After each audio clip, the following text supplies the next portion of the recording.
उपस्थित सर्वांना मनपूर्वक नमस्कार करते आणि मनापासून सर्व मतदार बंधू भगिनींचे खूप खूप आभारही मानते.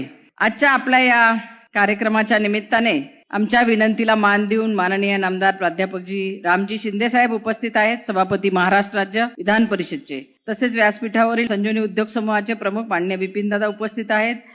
कारखान्याचे चेअरमन विवेक भैया आहेत. आपले तरुण तडफदार नगराध्यक्ष परागजी संधान, नवनिर्वाचित लोकनियुक्त नगराध्यक्ष, त्याचबरोबर कोपरगाव नगर परिषदेला सर्व जे नगरसेवक निवडून आले, जे आमच्या विनंतीला मान देऊन जे उभे राहिले, ते सर्वच व्यासपीठावरील मान्यवर, परमपूजनीय सरला दिदी, सर्वच मान्यवर मंडळी, सर्व संस्थांचे पदाधिकारी, कारखान्याचे संचालक, आजी माजी नगरसेवक, ज्येष्ठ कार्यकर्ते, व्यापारी बंधू आणि भगिनींनो, आजचा हा सोहळा अतिशय आनंददायी असा सोहळा आहे.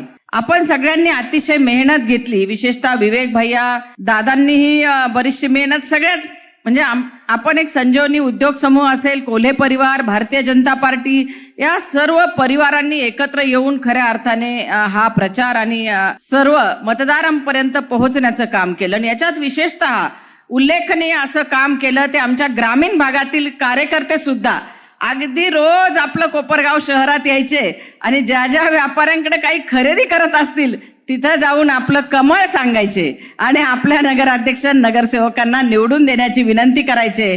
इतकं चांगल्या पद्धतीचं आमच्या ग्रामीण भागातल्या कार्यकर्त्यांनी सुद्धा काम केलं. त्यांचे सगळ्यांचे मनापासून आभार.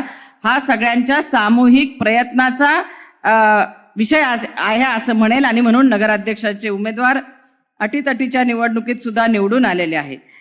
माननीय मुख्यमंत्री आपल्या सभेत आले, आपल्या सगळ्यांना विश्वास दिला की तुम्ही माझा नगराध्यक्ष निवडून द्या आणि पुढची जबाबदारी मी घेतो.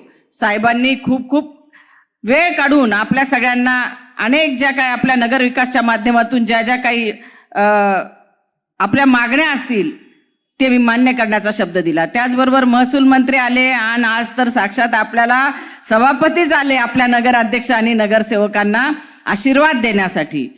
कारण मी 2014ला ज्यावेळी आमदार म्हणून काम करत होते तर रामभाऊ पालकमंत्री होते आणि अतिशय एकदम एखाद्या महिला भगिनीला किती साथ द्यावी काम करत असताना, की नवीन आहेत, ताईंना काही वेगळ्या विषयांची माहिती नसेल, वेगवेगळ्या विभागांची, त्याबद्दलचं मार्गदर्शन असेल, पालकमंत्री म्हणून आधार देणं असेल, कोपरगाव मतदारसंघातली जी काही विकास कामं मी घेऊन जात होती तिथे सक्षमपणे भक्कमपणे रामभाऊ पाठीशी उभे राहिले.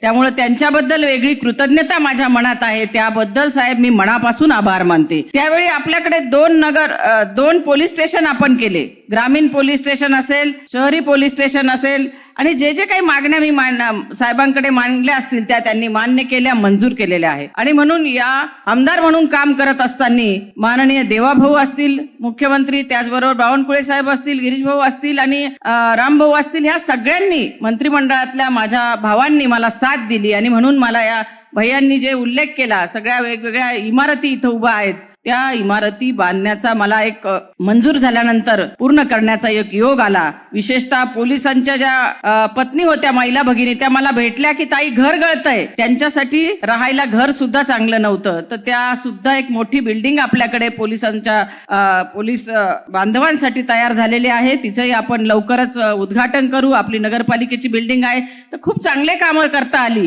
परंतु पुढे मधला काळ बराचसा वेगळा गेला, वेगळ्या विचाराची मंडळी आली. परंतु आता पुन्हा एकदा आपलं सरकार आहे, आपले सगळे हे मंत्री आहेत, त्यांच्या माध्यमातून नगराध्यक्ष तरुण तडफदार आहे, नगरसेवकांची टीम चांगली आहे आणि कोपरगाव वासियांना विवेक भैयांनी जो विश्वासनामा तयार करून दिला, त्या विश्वासनामा आपल्याला पूर्ण करण्यासाठी आपल्या सगळ्यांची मदत पुन्हा एकदा लागणार आहे. आणि म्हणून मी रामभाऊंना विनंती करते की विवेक भैया म्हणाले तसं पालकत्व आमचं घ्या, कारण आपण मेन चेअरवर आहात सभापती म्हणून, प्रत्येकाला आपल्याला अध्यक्ष महोदय म्हणावं लागतं आणि आपण हेडमास्टर असता, त्याच्यामुळं निश्चित तुमचा शब्द कोणी डावलत नाही.